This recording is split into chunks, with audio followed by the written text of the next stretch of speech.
Good morning and welcome back to my video. Today we're going to be looking at two sessions that I did over two sunrises just yesterday and day before yesterday. I meant to have them all finished and released on International World Hunting and Fishing Day, as those were the days that I went out to do this. But I had some issues with the GoPro, so here we are, I guess a few days later. In this video I kind of prove my own hypothesis that scaling down all your tackle to literally as light as you could possibly go is a very, very good way forward. This is kind of a concept that's been talked about by other anglers and I never really took into consideration properly. I always thought it was a bit of wishy-washy, but it really is night and day, the difference that you can make. Here you can see the sunrise coming up before me, and in a lot of ways this is what fishing is about. Getting out in nature and getting to experience it firsthand.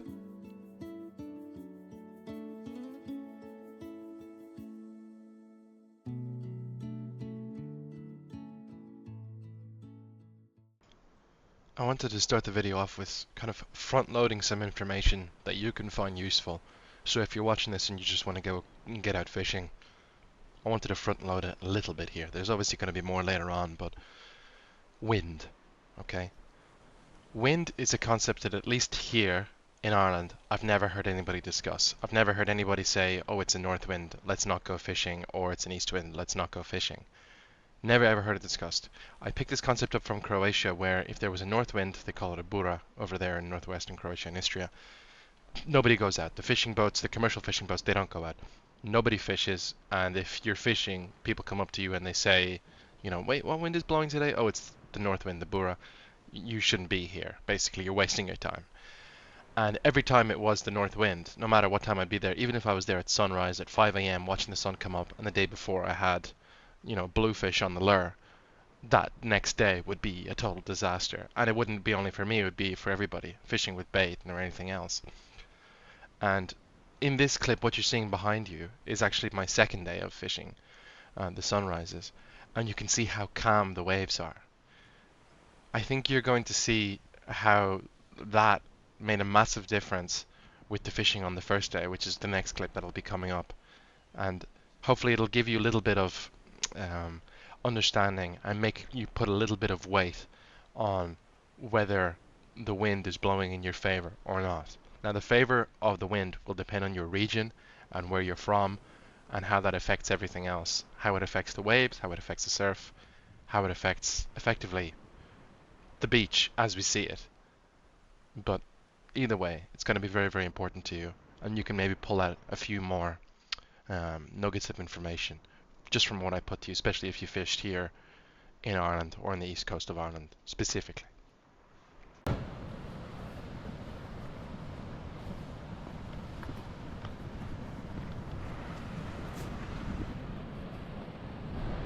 Beauty of the waves. Fucking gorgeous.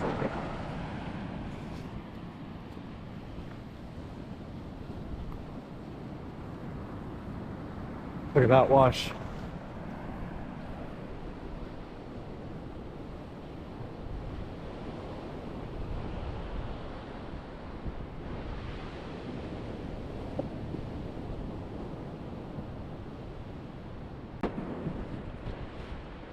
Morning. So here we are, I suppose. I don't know if I'm going to leave that intro in bit. The intro bit in. Listen, I don't know if I'll just cut out the whole video, you know, and just pretend like nothing ever happened. Fishing the sunrise this morning. Want to see what sort of what we get here. I'm kind of testing the mettle of what I always talk about. Well, and that is specifically holding bottom. I always kind of say, maybe, does it make a difference if you're holding bottom or not? Does it make a difference if your bait's just kind of free flowing out all over the place? I took my hat off to be more personable, but now I'm going to put it back on. And I always kind of make the distinction of, you know, does it really matter whether you're actually holding in that one position? Or, you know, do you want your bait to be moving around freely in the tide and the current? I guess today is literally the best example of that. We have about, what, 5-6 large crests on every single wave. And we have, our wind is coming from the north-northwest. So it's kind of up that way, shooting down. So it's kind of casting all these white caps over the waves. I'll show you now. It's casting all the white caps over the waves and pushing them that way as the tide's coming in, causing the tide to actually come in at a bit of an angle, as opposed to straight on at the beach as it normally does.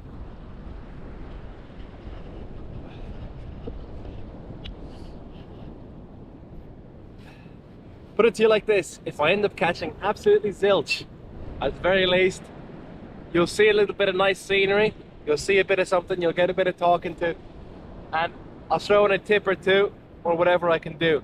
My first tip will be, don't buy bait unless you're going to use it straight away. I really kind of just, the guy said, yeah, I'm not sure if it'll last until after the storm, and I went, yeah, maybe. And I think he was right, because I opened up the bag and they stank. And they were alive last night, so he was actually perfect. He literally told me the whole truth.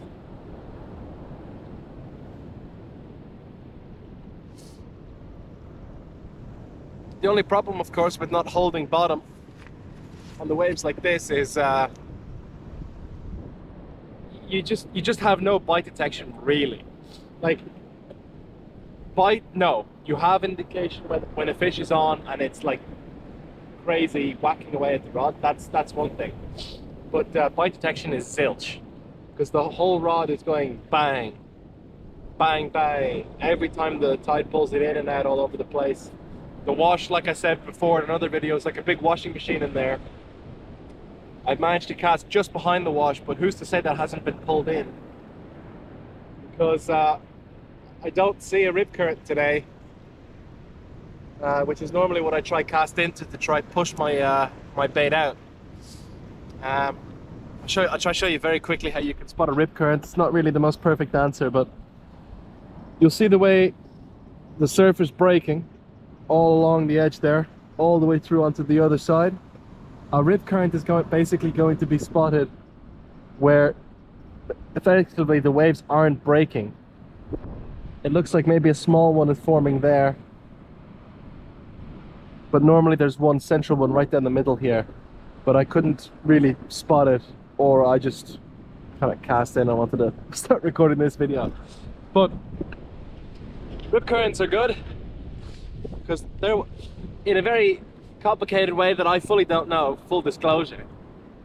Effectively, all you need to know is anything that goes into a rip current will either at a slow rate of speed, or if the difference is in water, I think height, or drastic, at a high rate of speed, will push things out to sea instead of inwards. So it's a current that will basically come into the tide, rip through the surf into the shallows and start pulling out. They always kind of announce it, especially if you're at a beach that has, you know, has lifeguards or something. They'll probably have some kind of a sign up sometimes, caution, you know, rip currents. Or at least here on the East Coast you get them plenty. I'm not sure if it's such a thing down in the West, although it very, very could be. Very, very much could be. But yeah, so I just regular chucked it in there. We'll see what we're doing today. I'm kind of sticking to my guns with downsizing all my hooks, because if I downsize my hooks anyway, the only thing we're not going to get is not going to be able to pull the fish in. What we will get is we will get a bite and we will get a fish on. I think that's the key here. But yeah, Grant, talk to you in a little bit. Well, folks, I thought I don't know, the current or something was just banging out my my line. I wasn't really believing in it. I was just kind of, well, I guess I'll just go check this. Sea bass, gorgeous little sea bass. I don't have the proper measuring stuff. He's almost definitely undersized though.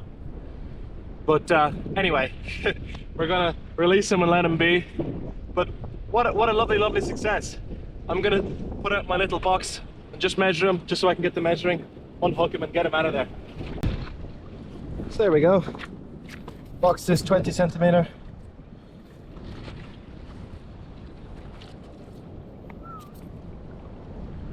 Easy now.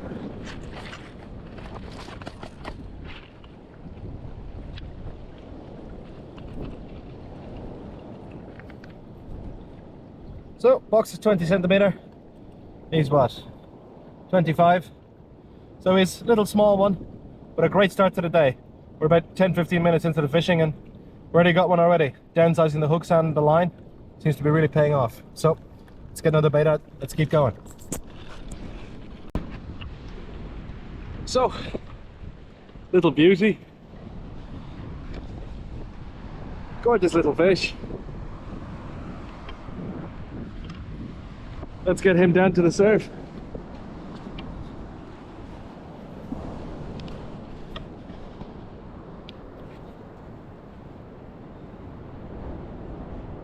Beautiful little bass. Swim off and let's be stronger.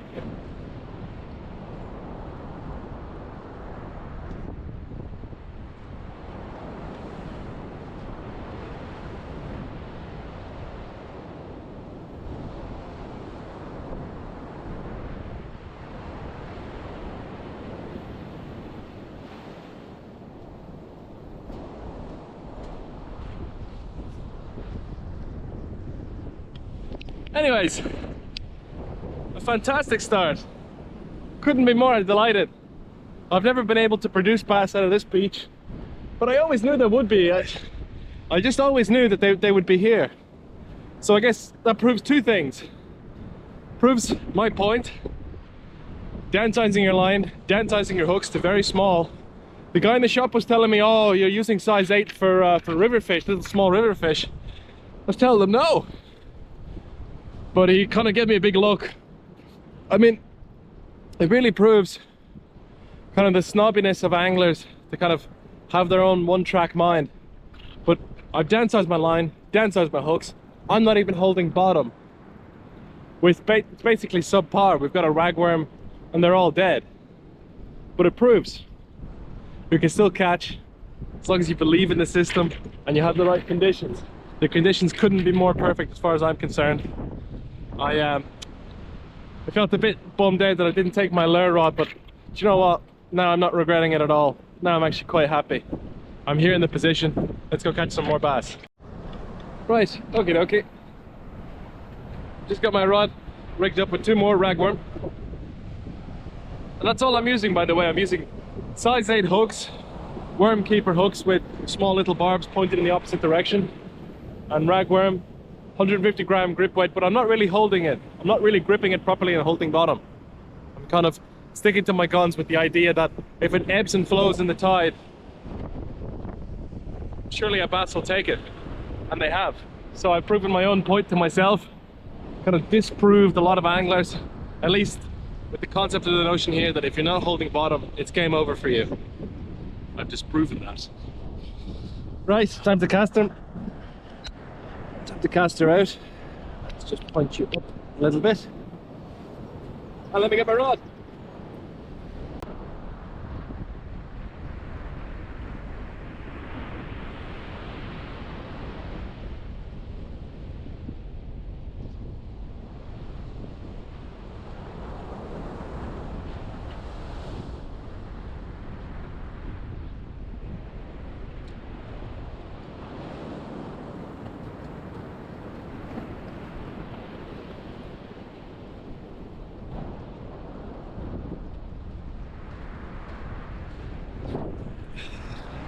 Hope I managed to step into frame there. So there you go. My rod, see, it's already going bang, bang, bang, bang, bang. I've no bite detection. Forget about that. We've surpassed the notion of bite detection. But we're on to bass detection. We're on to fish detection, man. What a fucking beautiful way to start the morning. Gorgeous. I'll catch you guys up when I have something else to add. See you then. Hello all. Just wanted to tune in with something. I had a woman come by there. She goes, oh, any luck? I go, oh yeah, indeed, I managed to get a bass there. Proudly so, might I add. And she goes, bass, really? In waves like this? And I guess that would be the takeaway I think I would have even had before I started fishing. You look at waves like this, which probably aren't looking as extreme on the GoPro, but I can guarantee you they're quite extreme. Thought I might have got a bite. Anyways, this is perfect conditions for bass. Watch this, the fucking... That's very good. these are perfect conditions for bass. You have a washing machine basically being churned up by the waves. So you have the waves breaking near the front and the waves breaking out further back. How many layers that is depends on the wind and depends on the swell that day, which then also depends on a load of other geological and whatever la la la la la nonsense. Okay, effectively all the gaps between the waves, I've talked about this once before, they're called the trough. The reason why they're called the trough, just like a pig trough, that's where the fish like to feed. Because the reason we call it the wash, the reason we call it the surf, is because you get a wash. It's like a washing machine in the middle between the two breaking waves, and also the breaking waves themselves create a washing machine on top of them. Okay, so think of this, think of the sea, and especially the surf, as a collection of washing machines, all basically operating at the same tide, moving massive amounts of water, debris, food, everything all around the place, non-stop, non-stop, non-stop. This is the reason why, in theory, lure fishing in the surf is really, really good, but so far I've never ever been successful. Or I think I've been successful maybe a handful of times, but nothing really that special. Anyways, the surf, and no matter how rough your conditions are, if you can cast okay and you don't have whatever wind is bad in your area. Now check what winds are horrible in your area. There are, I used to not believe in this, but there are definitely winds on which you won't catch a thing on, zero. And this also depends then on your water temperature, on what it's like that time of year for you. Check your averages, check what it is now. Basically, I like to go across the rule, if the water is warmer, you will get more activity. At least here in Ireland, this seems to be the case. Other places the water is too warm and then you need to let it cool down, whatever, that's a different story. But here at least, that's what makes sense. There's people passing by, so I'll let them pass by and turn the camera off. As we say, the Lord giveth and the Lord taketh away. I was getting crazy action on the rod. Bang, bang, bang, bang, bang, bang. Hello, hello, hello. Mr. Fisherman, there's a fish on the end of your line. I went to go pick up my rod, pulled it, and somehow, don't ask me how, but I've sheared my braid inside my eyelets. Completely confused on how on earth that's actually happened. But in fishing, anything goes. Something I will say is I'm down to like my last little bit of that braid, because it's like slowly over time, you know, so many snap offs or whatever, and then you're down to the really, really bad braid at the bottom. So I'm even considering just wrapping that up there actually, because I'm just thinking realistically, even though the conditions are good, we picked up a little bass, I think it would be irresponsible for me to try to keep fishing with this really, really kind of bad Amazon braid that I've had for maybe 3-4 years, compared to going home, you know, spooling up with 15-pound backing and then some 40-pound J braid. So I think we'll just pause that there, but I'll try and insert a little useful info or a little clip or something else here. So there's something else for you here, but I think the bass already was enough joy to begin with. Right, talk to you guys in a bit. Good morning. Frost is still on all the leaves. Today is... Christ, it'd be nice if I didn't have my music up for once. The day of the 28th.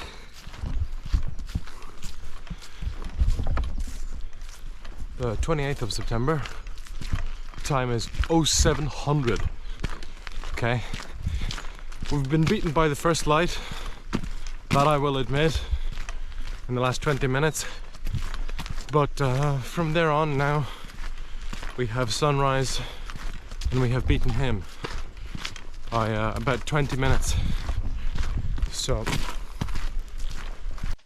just thought I'd interrupt my own waffling there with something which could actually be useful to you. In case some of you don't know, I do a monthly magazine called The Angler's Compendium. In it I give you lots of fishing tips, break down really kind of in-depth things and make them really super simple, I think. And I think it also would save you some money. I think I made a lot of the big expensive mistakes that you can make, and I feel like I can definitely pass it on, at least to a new generation of fishermen, which is who I'm made aware of is watching my content.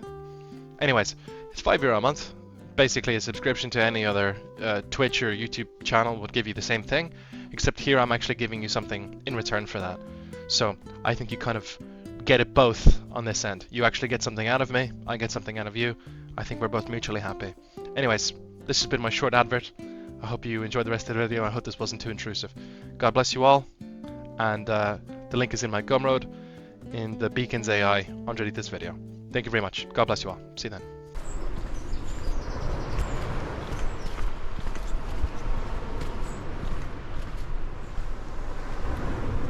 Check it out.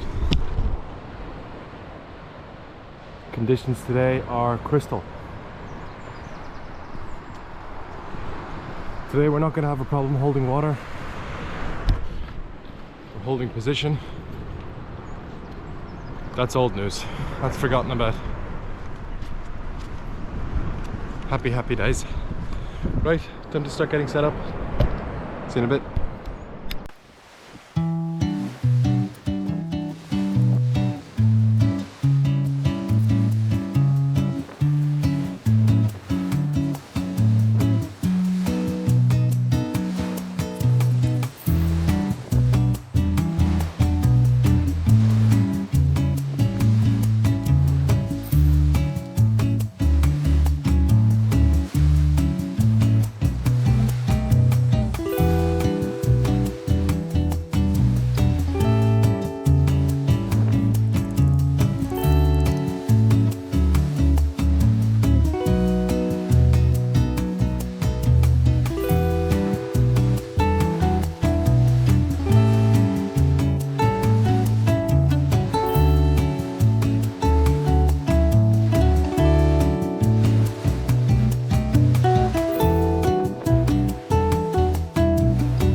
To build on something we discussed yesterday and ended up working out for us yesterday, downsizing your line and downsizing your hooks,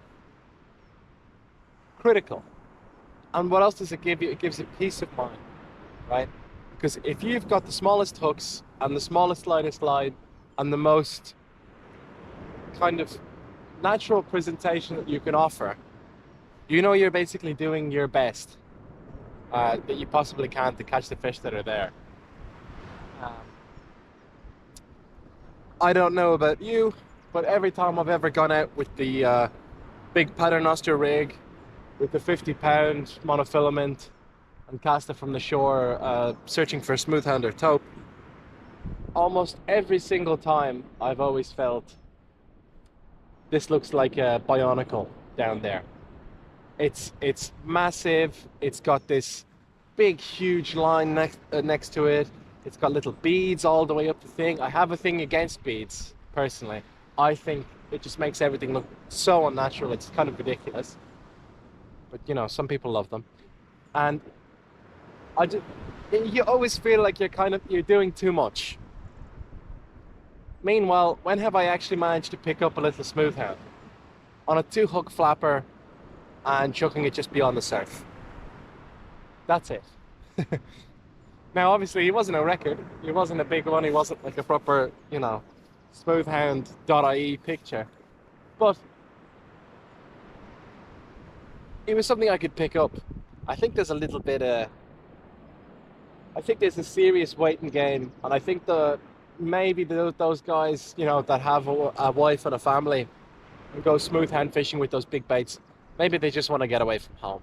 Maybe that's what it is, because a lot of the time, unless you know that there's smooth hands in your area, which you probably won't be able to know unless you have a boat, unless you've got somebody that fished them before, or it's just like a super well-known area for them. Realistically, I never actually expect a big smooth hand to come in, let alone here from the beach. I know guys catch them every now and then, but I just don't really find it enjoyable, personally. You know, knock themselves out, you know, whatever, more power to them. But I couldn't imagine just sitting here on a beach for hours and hours and hours, and the bait that I have out is about that size, and my hooks are, what, 2/0, 3/0. So they're very, very big. It really just, it takes the wind out of your sails in a big way. You're kind of sitting here going, right. So either something big takes it, it's kind of go big or go home. And I understand that, because I do a lot of lure fishing. But lure fishing is fun. Sitting on the beach for ages with the bait, even now, can get a bit much. Sun is well and truly up.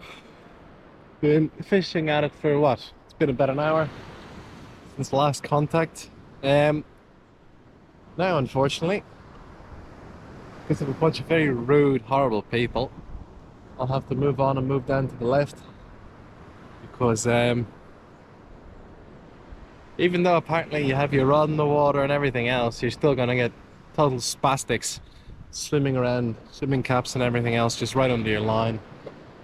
And they pull out the line and I go, hello, and they just look annoyed that you're even there. When I was firmly here, I placed my stake on this beach this morning. I put my name all over it. Anyways, listen, just people being unreasonable, what can you do? I'm gonna move down to the left, just not have any, just not to be bothered. Move down to one of my secret little alcoves, which I think has only ever produced dogfish for me. So, we'll see how that goes. No dogfish during the day, so we hope. Right, see you when I'm down there.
Just dawned on me, I never showed anyone what I was using for bait today. These guys are ragworm. And here's his lovely mouth. There's his two big lovely teeth there. And he'll have a big nip at you if you let him. So you have to keep a good firm grip on him when you grip him anyway. I cut him right down the half. Put one side on the other side, put one side on the other side. Just try to remember which way the head is. Because they can nip you. Can nip you real bad. Nip you something real serious. Just to be clear with you all, this next portion of fishing effectively ended up in a big sort of massive nothing burger. Basically this entire day, and I think it was what? Must have been at least 3 or 4 hours total combined fishing at sunrise. Just literally produced nothing on the second day when we had no waves and no big amounts of surf. It should also be mentioned that I literally had almost no wind as well, or at least I was covered by all the cliffs. So there wasn't really that much surf being kicked up or crests forming on any of the waves. I think this was probably the most deciding factor in the fact that I did or didn't get fish on this day. I just didn't have enough being churned up by the surf to be able to get fish to come in that close. Just in case to test my hypothesis, I would even cast out very, very far beyond the surf, then kind of fan cast around it, then cast just behind it, then into it, and then just literally at my feet in the surf itself, trying to see if I could pick something up. I would do the same thing for the next couple of hours, but to little to no avail.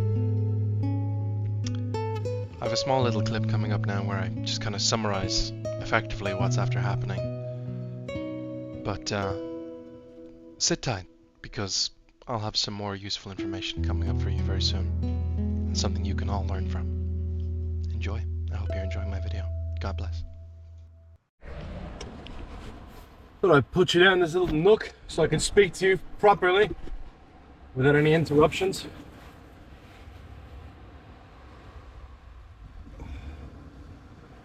Day like today, what can you say? You know, you hear it crack of dawn, you watch the world wake up, but I'm afraid it's just not our day today. Zero. Time is now 10:13. I think last GoPro recording was at 9:10 or something like that, so it's been an hour since. I've changed baits, I've thrown out 4 separate times, you know, different places, different depths, fished the inside of the surf, the outside and the far, as far as I could go, and just nothing all day. I did just get one of my hooks back and I didn't have the worm on it, but it was the lower hook, so it could easily be a crab. On the 2-hook flapper especially, it always seems that the top hook that kind of dangles around, that's the one that actually gets the fish. You can sometimes get doggies or something else, something kind of bottom feeding on the bottom one. Very effective rig, I really like it, but you know, it's just the way it tends to go. Top hook always seems to actually catch the fish in general. Just to spruce it up for you in proper Graham Pullen style, I'll add something else in here. But for today, the fishing is nada. Finished. Gonzo. Well, what can you do? We gave it a try, but sit tight and enjoy the next part of the video. God bless. Thanks for watching. In this next little part of the video, I tried to explain a few things about that first tide in the morning and how important I think the sunrise is and all the rest. But in typical me fashion, and to be brutally honest, I kind of got off topic and started waffling about all sorts, which is a lot of the reason why I end up doing stuff in voiceover and in post, because I really want to explain everything, and then I start explaining everything at once, and then tide goes on to so lunar, and so lunar goes on to temperature of water, and even like this right now, kind of going off topic. Anyways, what I'm going to talk about in the next clip is the best time to go fishing, and also I explain how the tides work and how you should consider tides.